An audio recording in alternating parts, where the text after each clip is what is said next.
Hello everyone, welcome to my YouTube channel. आज हम करेंगे क्लास 8 का मैथमेटिक्स का चैप्टर नंबर 2 पावर प्ले। सबसे पहले इस वीडियो में मैं पावर होती क्या है वो एक्सप्लेन करूंगी। इसके बाद हम उसके कुछ लॉज है जो एक्सपोनेंट के वो जानेंगे और उसके बाद एक नया जो टॉपिक है साइंटिफिक नोटेशन जिसको स्टैंडर्ड फॉर्म भी बोलते हैं उसके बारे में डिस्कस करेंगे।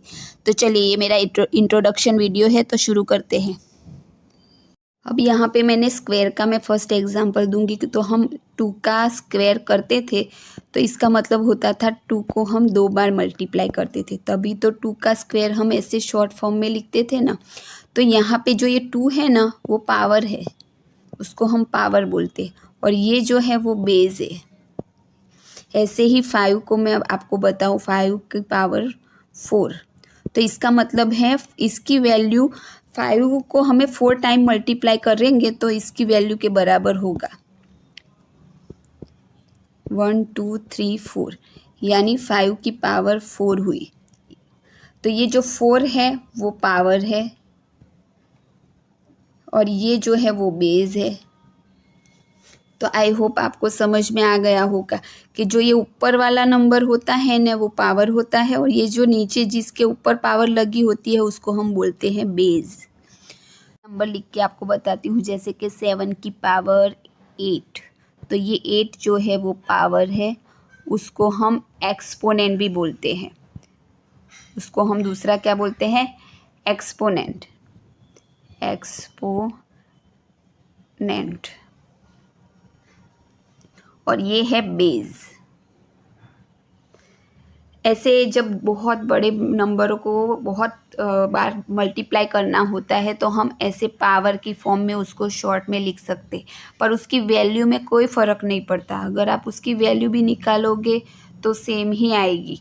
तो इस तरह से हम ये चैप्टर में यही चीज़ सीखने वाले हैं। तो चलिए, सबसे पहले अब हम उसके लॉज ऑफ पावर या तो फिर लॉज ऑफ एक्सपोनेंट के बारे में डिस्कस करते हैं। पावर और एक्सपोनेंट एक ही बात है। अब आप उसको पावर भी बोल सकते हो, एक्सपोनेंट भी बोल सकते हो। तो चलिए करते हैं। लॉ है कि यहाँ पे मैंने दिखाया है कि ए की पावर m मल्टीप्लाई ए की पावर n इक्वल्स टू ए की पावर m प्लस n। तो यहाँ पे देखो, सबसे पहले हमें देखना है बेस सेम होना चाहिए और मल्टीप्लाई का साइन होना चाहिए। जब मल्टीप्लाई का साइन होता है और बेस सेम होता है तो पावर प्लस हो जाती है, प्लस हो जाती है। तो यहाँ पे मैं आपको एक एग्जांपल करके बताती हूँ कि ये देखो, मैंने 3 की पावर 5 लिखी है और मैं मल्टीप्लाई 3 की पावर 6 लिखूँगी। तो यहाँ पे देखो, ये 3 बेस सेम है तो मैं यहाँ पे 3 1 टाइम लिखूँगी और ये पावर है वो प्लस हो जाएगी, तो पावर हो जाएगी 11। 5 + 6 होते हैं 11। तो ये सबसे पहला लॉ है और आपको ये समझ में आ गया होगा। तो चलिए अब करते हैं नेक्स्ट। लॉ है कि ए की पावर m डिवाइड बाय ए की पावर n हो तो क्या होता है, ए की पावर में m माइनस n हो जाता है। मल्टीप्लाई में जैसे हम प्लस करते थे तो डिवाइड में उससे ऑपोजिट है, पर बेस सेम होने चाहिए। जब बेस सेम हो और डिवाइड का साइन हो तो फिर हमें पावर को माइनस करना पड़ता है। तो चलिए मैं एक एग्जांपल करके आपको बताती हूँ। यहाँ पे मैंने लिया है 5 की पावर 6 डिवाइड बाय 5 की पावर 3। तो यहाँ पे बेस सेम है तो मैं यहाँ 1 टाइम 5 लिखूँगी और 6 में से 3 माइनस होंगे तो आएंगे 3। तो ये हमारा सेकंड लॉ ऑफ एक्सपोनेंट है। I hope you understand.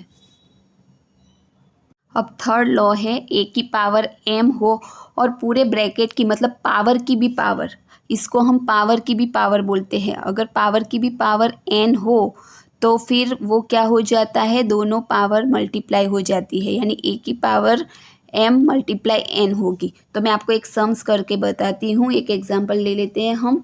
जैसे कि मैंने लिया यहाँ पे 2 का, तो 2 यहाँ पे मैं 2 की पावर 4 लिखूँगी और पूरे की पावर 2 लिखूँगी। तो यहाँ पे ये क्या होगा, बेस तो ये 2 का 2 आएगा, लेकिन ये 4 ये मल्टीप्लाई हो जाएंगे, 4 2 = 8। तो यहाँ पे आंसर 8 आएगा, क्योंकि जब ये जो होता है ना उसको हम पावर की भी पावर बोलते हैं, ये पावर है उसकी भी पावर, तो हमें उसको फिर मल्टीप्लाई करना पड़ता है। तो आई होप ये थर्ड जो हमारा लॉ है, लॉज ऑफ एक्सपोनेंट का ये लॉ है, वो आप समझ गए होंगे। चलिए अब हम करते हैं नेक्स्ट। आगे जो मैंने 3 लॉ सीखा है उसमें क्या था कि बेस सेम था लेकिन पावर डिफरेंट थी। यहाँ पे बेस डिफरेंट है, पावर सेम है। तो अब हम इसको कैसे करेंगे, तो चलिए मैं एक आपको एग्जांपल बताती हूँ। यहाँ पे देखो a की पावर m है मल्टीप्लाई b की पावर m है, तो इसके इज इक्वल टू क्या होगा, ये a b मल्टीप्लाई हो जाएगा और दोनों की पावर सेम है, तो फिर हम उसको एक ही टाइम लिखेंगे ऊपर। तो चलिए सबसे पहले मैं एग्जांपल करके बताती हूँ। तो यहाँ पे बेस में मैं 2 लिखूँगी और यहाँ पे मैं लिखूँगी 3, क्योंकि यहाँ बेस डिफरेंट है लेकिन पावर सेम है, तो मैं यहाँ पे भी 4 लिखूँगी और यहाँ पे भी 4 लिखूँगी। तो यहाँ पे क्या हो जाएगा, 2 3 जा 6 हो जाएगा और दोनों की पावर 4 सेम है, तो मैं 4 1 टाइम लिखूँगी। तो ये लॉ भी आप समझ गए होंगे। तो चलिए करते हैं नेक्स्ट लॉ है a की पावर m अपॉन b की power m equals to a upon b और पूरे की पावर m। तो अगर बेस डिफरेंट हो लेकिन पावर सेम हो और डिवाइड करना हो तो ऐसे हम a अपॉन b लिख के वो पूरे की पावर सेम लिख देते हैं। जैसे कि चलिए मैं एग्जांपल से बताती हूँ। जैसे कि मैं यहाँ पे लिखूँगी 5 की पावर 3 अपॉन में 8 की पावर 3। तो यहाँ पे देखिए पावर सेम है लेकिन बेस डिफरेंट है, तो हम यहाँ पे 5 अपॉन 8 और ये पूरे की पावर 3 लिख देंगे। तो अब करते हैं नेक्स्ट लॉ। नेक्स्ट है a की पावर माइनस m। अगर कोई नंबर की पावर माइनस में होती है तो उसको हम 1 अपॉन a की पावर में लिखते हैं, पर वो फिर पावर प्लस में हो जाती है। तो देखिए मैं एक एग्जांपल करके बताती हूँ कि यहाँ पे मैं 3 की पावर माइनस 4 लिख रही हूँ, तो यहाँ पे वो किसके इक्वल होगी, तो 1 अपॉन 3 की पावर 4 पर ये प्लस में लिखेंगे हम। तो इस तरह से अब ये लास्ट एक हमारा लॉ रह गया है जो है a की पावर 0। तो किसके इक्वल होता है, वो 1 के इक्वल होता है। एग्जांपल के देखो 8 की पावर मैंने 0 लिखी तो ये 1 के इक्वल होगा। 7 की पावर यहाँ पे मैं 0 ऐसे लिखूँ तो वो 1 के इक्वल होगा। नेक्स्ट टॉपिक है हमारा साइंटिफिक नोटेशन, जिसको हम स्टैंडर्ड फॉर्म भी बोलते हैं। तो जब बहुत बड़े बड़े नंबर हो तो उसको रीड करना हमारे लिए बहुत मुश्किल है, क्योंकि हम बिलियन या ट्रिलियन तक ही रीड कर पाते हैं। यहाँ पे देखिए स्क्रीन पे आपको दिख रहा होगा कि द सन इज़ लोकेटेड। अब इतना बड़ा नंबर है कि मेरे लिए ये मुश्किल है, मैं कैसे रीड करूँ। तो as the number of digits increase it becomes difficult to read the numbers correctly. सही बात है कि मैं इसको शायद करेक्टली रीड भी ना कर पाऊँगी, 1-2 ज़ीरो मेरे से मिस हो जाएंगे।